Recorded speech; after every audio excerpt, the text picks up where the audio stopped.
Om Swastiastu. Umat Sedharma, kita lanjutkan membaca kitab Bhagavad Gita. Hanya satu sloka setiap tayangan.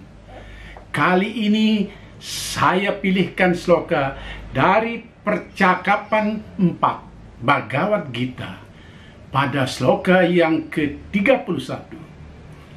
Saya persilahkan adik kita Nyoman Natali Rizka Wulandevi membacakan sloka ini.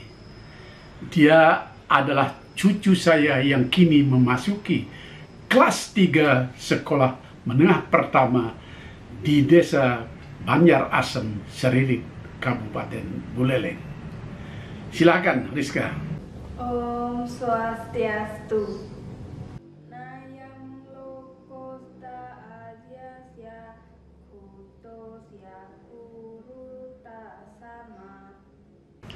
Terjemahannya begini: mereka yang memakan sisa makanan suci yang tersisa dari suatu persembahan atau pengorbanan suci akan mencapai Brahman yang abadi, Tuhan yang Maha Esa.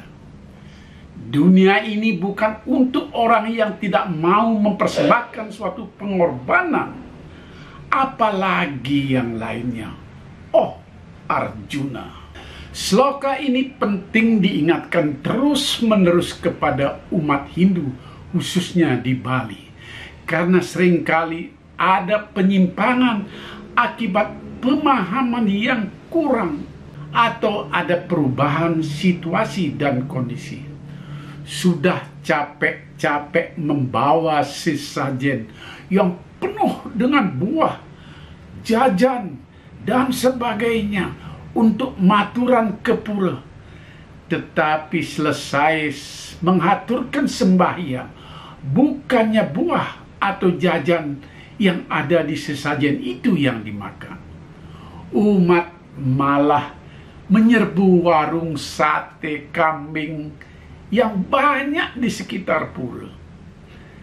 Prasadam atau lungsuran sesajen itu malah tidak dimakan. Padahal ada ketupat dan daging ayam, ada telur, selain ada buah-buahan yang segar. Kata Kurusatama di akhir sloka ini adalah nama lain untuk Arjuna.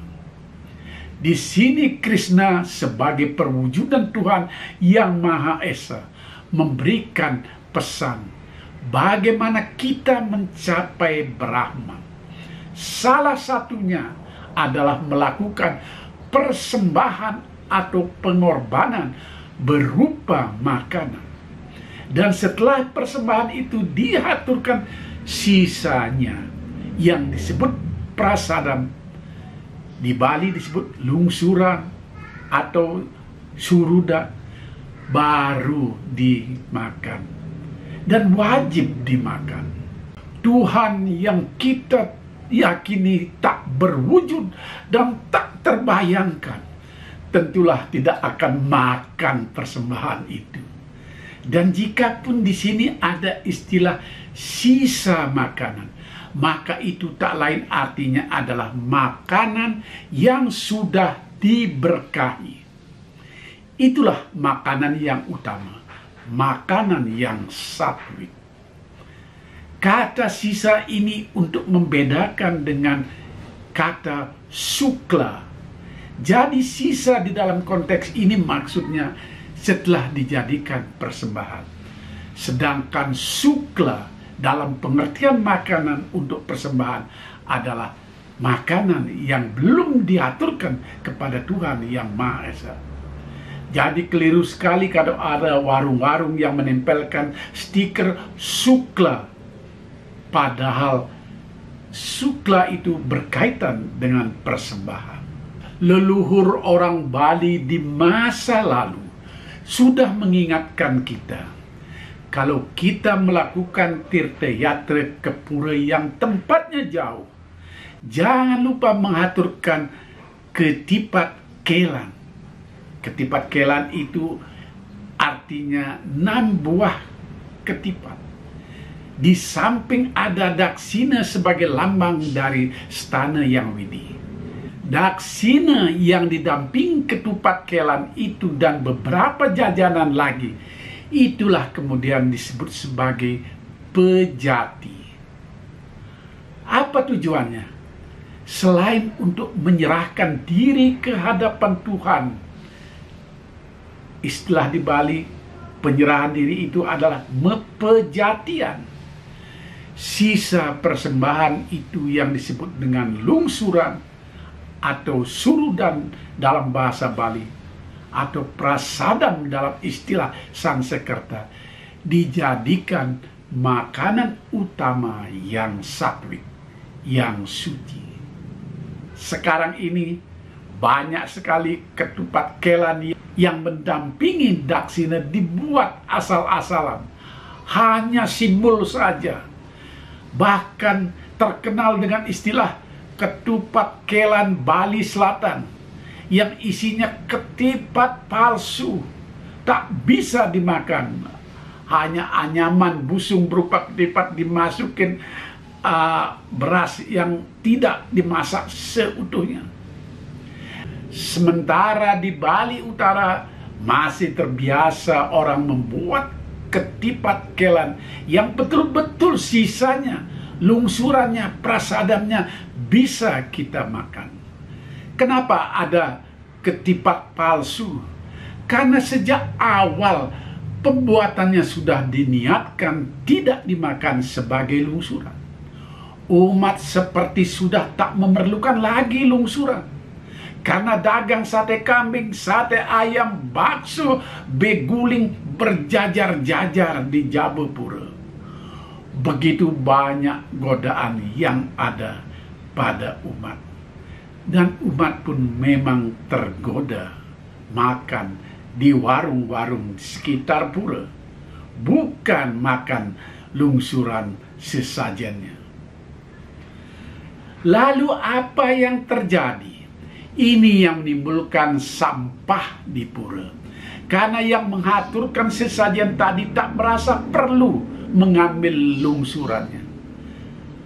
Kalau sampah upacara itu tidak tertib dibuang, apalagi di pura itu tidak ada keranjang sampah, maka semuanya tergeletak begitu saja. Ini yang mengotori pura. Bahkan seringkali orang melakukan persembahyangan bakti di depan pura di tengah-tengah tumpukan sampah yang berantakan. Betapa tidak enaknya pemandangan itu. Padahal kitab suci sudah mengajarkan kepada kita, mari kita berhemat. Mari kita lahap sesajen yang bahannya bisa kita makan. Karena itulah makanan yang utama. Di masa lalu, para leluhur kita sudah menerapkan tradisi yang bagus sekali. Usai upacara, apakah itu manuseyatnya seperti otonan atau dewayatnya seperti tiodalan. Usai ritual, sarana sesajen yang bisa dimakan dibagi-bagikan kepada tetangga. Tradisi ini disebut dengan ngejot. Istilah ngejot kemudian berkembang lebih jauh. Ibu-ibu selesai memasak di dapur akan melakukan ritual kecil yang disebut ngejot dengan secuil mempersembahkan apa yang dimasak pada hari itu.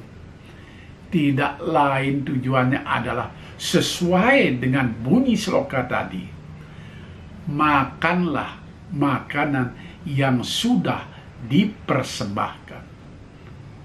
Ritual ngejot itu sebagai intisari, sebagai simbol dari sudah menyucikan makanan yang kita masak. Bagaimana kalau kita makan di luar, sedang bepergian lalu makan di restoran? Artinya kita tidak membawa sesajen yang berisi makanan.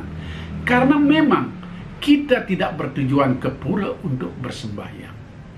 Di warung makan, kita tentu tidak yakin apakah pemilik warung tadinya sudah ngejob atau belum. Bertanya soal itu malu dan tidak etis. Apalagi jika pemilik warung bukan orang beragama Hindu. Caranya adalah sisihkan sejumput kecil nasi dan lauknya. Letakkan di piring. Kalau ada daun buat tempat usus itu lebih baik lagi. Lalu ucapkan doa pendek. Om Anugraha Amarta di Sanjiwani ya nama suara. Kita persembahkan dulu makanan itu dan kita ambil anugerahnya. Mari kita persembahkan makanan dan mari kita makan sisa makanan sebagai makanan yang suci karena sudah kita persembahkan kepada Tuhan yang Maha Esa. Karena dunia ini diciptakan Tuhan untuk orang-orang yang mau melakukan pengorbanan, yang mau melakukan persembahan. Sampai jumpa, sahabat sedharma. Om Santi, Santi, Santi.